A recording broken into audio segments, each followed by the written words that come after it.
comme je l'ai dit, il faut absolument que les enfants, nos enfants du sud-ouest, nos enfants du nord-ouest aillent à l'école. Et ceci, pour résoudre ce problème, seul le chef de l'État en a les clés. Seul lui en a les clés. Parce que je vous prends un exemple banal. Hein. Imaginez un seul instant que les enfants du sud-ouest et du nord-ouest ne rentrent pas à l'école. Et que l'année soit déclarée blanche. Ce ne sera plus une affaire d'enfants. Ce sera une affaire de parents, de grands-pères, de grands-mères qui vont aller dans la rue, qui vont embraser. On va tuer des gens et on ira à la CPI. Je dis qu'il faut mettre un terme à cette histoire-là. Parce qu'ils n'accepteront pas cette frustration de voir que les enfants francophones ont eu une année normale et qu'il n'y ait pas eu une année normale chez eux. Donc, je dis, quelle que soit l'ampleur des problèmes, le chef de l'État doit pouvoir descendre de son piédestal parce qu'il s'agit quand même de son peuple. Il s'agit de son peuple.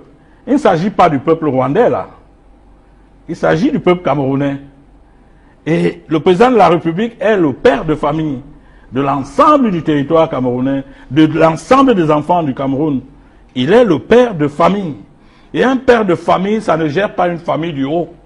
Un père de famille, quand ça ne va pas, attache son cabas, son sandja, et il descend pour parler aux gens.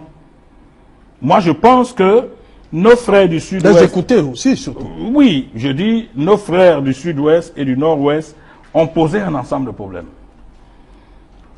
Je continue à dire que ma conviction reste que le président de la République doit aller résoudre ces problèmes. Il faut qu'il aille résoudre ces problèmes.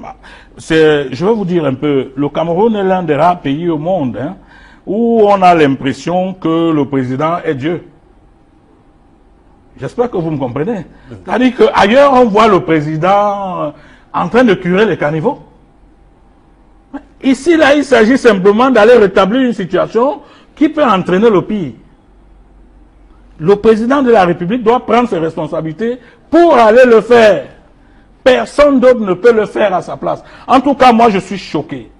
Quand on met l'autorité du Premier ministre à mal, quand on met l'autorité des ministres désignés de la République à mal, moi, je suis choqué. Je suis énormément choqué. Parce que c'est quand même des gens comment je vais dire ça, qui représentent au plus haut niveau la République. Un ministre, c'est pas n'importe qui. Mais quand vous voyez un balai de ministres arriver au sud-ouest, au nord-ouest, deux fois, rien n'est fait, je dis, je suis choqué. Ce n'est pas ce type de République dont je rêve. Moi, ça, c'est des choses que j'avais jamais vues de ma vie. Alors, quand ça ne va pas, le père de famille doit descendre dans l'arène. Et son devoir est de descendre dans l'arène.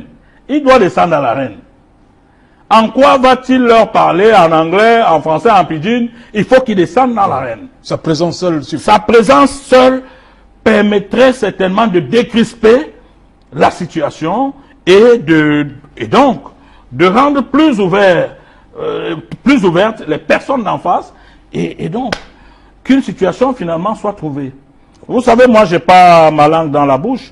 Moi, j'entends les gens dire tous les jours, on va te tuer, on va te mettre... Non, vraiment, moi, quand on a vécu ce que j'ai vécu là, il n'y a plus rien qui me fait peur. Okay. Moi, je dis qu'il faut que le président de la République descende de son piédestal, qu'il aille à Bamenda, qu'il aille discuter avec les gens de Bamenda. Le gouverneur du Nord-Ouest s'est beaucoup battu.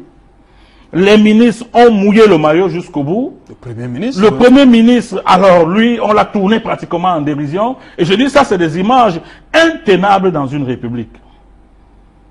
C'est des images vraiment intenables dans une république. Moi, je refuse de dire que le gouvernement est à genoux. Non, je refuse ça. Le gouvernement n'est pas à genoux. Il suffit simplement que celui qui gère ce gouvernement-là, au-delà du Premier ministre, aille sur les lieux.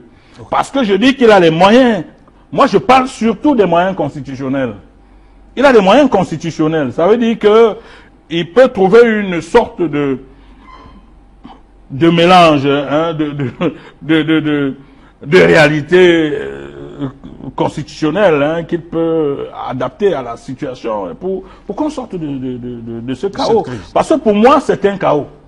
Et je continue à dire, j'ai lu, parce qu'il m'arrive quelquefois de faire des incursions dans les réseaux sociaux, j'ai lu qu'il manque encore quelques jours seulement pour qu'on déclare l'année blanche, pour que l'UNESCO déclare l'année blanche.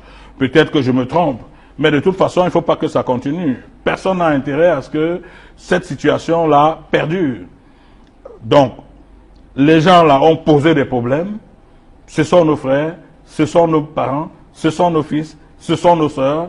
Il faut que le président de la République aille les écouter. Pour une fois, ça va le grandir, parce que les autres fois, il n'est pas là. On éteint le feu, il est à Yaoundé, mais qu'il descende discuter avec ces gens. Qu'il n'aille même pas en costume, hein, qu'il mette une chemisette. Ça aussi, on a envie de voir le président de la République. Une tenue traditionnelle du non, il peut être en jogging, hein. Il descend discuter avec ces gens. On a envie de voir cette situation-là changer. Et il faut que ça change très rapidement.